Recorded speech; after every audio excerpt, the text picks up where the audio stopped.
Good morning, Vietnam. What's going on, guys? Welcome back to another episode of It's Only Monday podcast. It's a podcast full of peppy and stuff. This is a podcast making Monday feel like a Friday. This is the podcast to get your Mondays going. Thank you for being here today. It's your boy JT. You could be anywhere in the world, but you're here with me because the power of the internet makes that possible. You could be at the grocery store. You could be at work. You could be on the way to work. You can be in the gym. You can be with the kids. You can be dropping your kids to school. You could be, going to go shopping. Whatever you're doing right now, I just want to thank you for tuning in. So today, I want to get right into it. We're talking about the 80-20 rule. What's the 80-20 rule? The 80-20 rule, in my words, is, and people usually use an example of this. Let me say what it is. 80% of things you get come from the other 20%. So in business terms, people usually say, 80% of your income is going to come from 20% of your clientele, meaning that other 80% makes up that other 20%, right? So that's the gist of that rule. But I want to extrapolate that and put that into life, because a lot of things in life happen, right? And we sometimes make a big thing out of it, and but it's the concept of like the same thing. In life, 80% of things you might say is what happens to us, but I really believe life is 20% of things happening to us, 80% of things of how we deal with it. And you could change the numbers to 90-10. Life is 10% of things that happen to us and 90% of things of how we deal with it. All right, this is Josh from the future right now. I just want to say with the 80-20 rule, it also means it's things that are out of your control. So 20% of things that happen to you that are out of your control, and the other 80% is how you deal with it. I'm going to go back to the future because I just had to jump back and put this in. Okay, bye. Back to present Josh. And what does that mean? Well, that basically means that, a lot of times we think things in life is happening to us all the time, right? We can get down. Things can be good. Things can be bad. It doesn't matter what it is. But a lot of times when it's bad and negative, a lot of times people tend to say, make it like all these things are happening, right?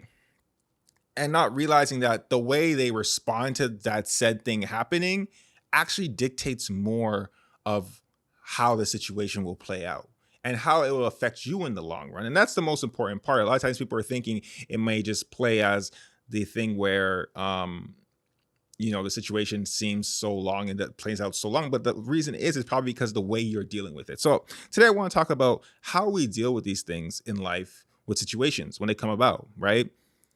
You guys know my go-to, and if you're new here, my go-to obviously is a lot of optimism, a lot of learning, a lot of, taking those things as like lessons, right? And applying it to somewhere in the future. I always say this thing where if you survive anything, it's because you were meant to learn a lesson that's going to come up later in the future that's probably going to be even a bigger thing that you're going to be able to navigate properly, right? Perfect example is, let's say you are, doing something like you're young. Let's say you're super young and you're like, hey, you and your friends are setting off fireworks or something like that, right? Small fireworks. And you're being young and stupid and you guys are shooting it at each other and someone gets hit and you see it makes a hole in your jacket. Then you stop and think to yourself, wow, like what if that was my face, my eye, you start thinking about it that way. And then next time it comes around, people are starting to play, they're a little older, let's say 2 years later, and they're like 16 and they're saying, hey, we want to play with bigger fireworks and shoot them around. But you are going to remember what happened last time and be like, you know what? Nah, it's not a good idea. That's just a quick little analogy to kind of to say like how you can take a lesson learned and apply it in the future, that if they're playing with bigger fireworks, that could be even worse, right?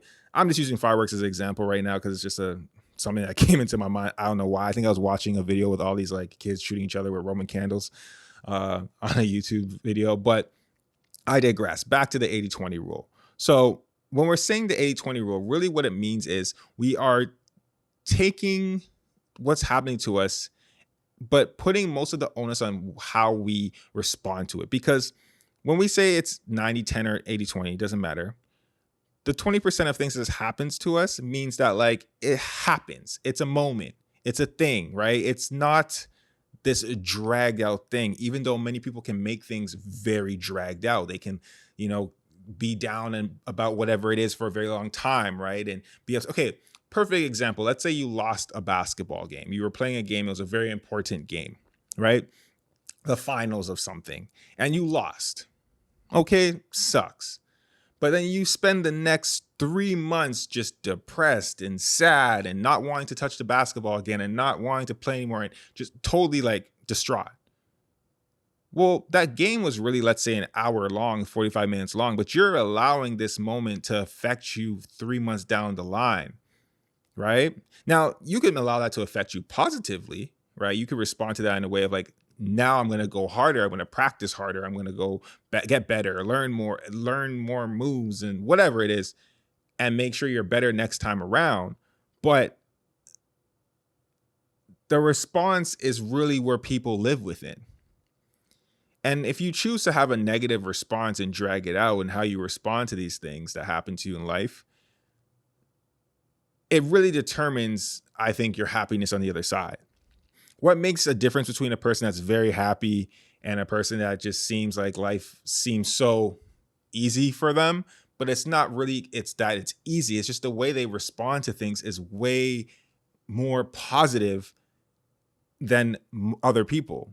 Other people can have, one bad thing happen to them in their morning, their coffee isn't made right, or the barista at the store didn't give them, and then they bring that into work, or they bring that into their house, or they bring that into the school, whatever, and they, now it's an issue, and now they're upset, and now they're mad, and now they're giving that energy to other people, and it just drags it out, and that's just a microcosm of what other things can be. Like when you're in serious, bigger things, those things can really affect you, and if depending on how you respond to it and how you deal with it, it's really going to dictate how your next year can go. It's crazy, right?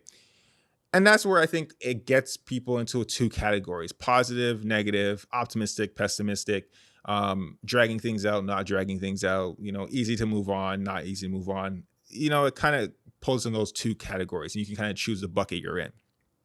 Right? I'm gonna check to make sure the camera's still rolling because I don't know if my battery's low. All right, that was a quick cut. I'm back. Battery's good. But yeah, back to just what I'm saying with that 80-20 rule and the two buckets you can put yourself into, right? And I obviously want you guys to put yourself into a positive bucket. I want you guys to put yourself into the optimistic bucket because it's the only way you can be to actually, I think, get to a place where, for lack of a better analogy or term right now, just become happier people. How we deal with things really dictates how we become, if we're happy people, how happy people are actually operating and how they're made. I like to see myself as a very happy person. That's why I'm speaking from the lens of the optimistic person, right? Because that's just kind of who I've always been. Now, the 80-20 rule applies to, like, you can apply to many things, right? And it can ring true for many things. That 80% of that 20% of things happening is what I really want you to minimize. And that's going to be the homework for this week, is minimizing that 20% in a way where you actually look at it for what it is. Like a moment that gets you upset, that can make you mad for a week, really do the math on how long that moment was that got you upset and how much time and energy you're giving it. People have this thing called the 5-minute rule, right? And I'm not talking about the food on the floor. That's disgusting. There's no amount of time that food should be on the floor. But I'm talking about the 5-minute rule where people say, okay, if you're upset about something, you got 5 minutes. 5 minutes to get upset, scream, cuss, be pissed, be depressed, whatever it is, and then on to the next. Because constant movement and constant motion, I think, is like energy and kinetic energy to help things move along to get to a place where you're going to be able to get to where you need to be. So this week's homework, yes, is to really start, I think, go back to times. And I know, don't get me wrong, I know things can have a longer effect. Like just because something took, like, let's say you got into an argument with someone and it's happened for 5 minutes. I know that can affect maybe 2 months of your life. And you might say, well, this relationship I got into an argument is an important one, and that's the reason why. And I understand that. I get that. Like, I'm not trying to minimize the factors that it can impact. But if you do look at it like, okay, this argument happened and it's lasted this long, was it as important as it was, for this much time to be put into an energy? – Whatever the thing is. I'm just using this as an example, an argument, but it could be anything. I think if you start calculating the time and then you realize that like out of all the things that you consider like really bad for the year or last year or whatever you want to do, if that happened to you, or things you just want to say that happened to you in the sense of like things that happened to you that were out of your control. And sorry, I should have prefaced this from the beginning. It's things that are out of your control. You know what? Let me do a clip real quick that I'm going to jump back in the beginning. All right. So back from the past. That's what I really mean. It's things that are out of your control. It's not about things that happen to you that like, it's things that like you can't control. And when you really think about that, you can really pinpoint the things that you had no control over that happened. If you got into a bad accident, like that is not in your control. Like if it was something that was like, random happened, I had actually happened a few months ago. I was literally parked, not moving. And this lady hit my car, right?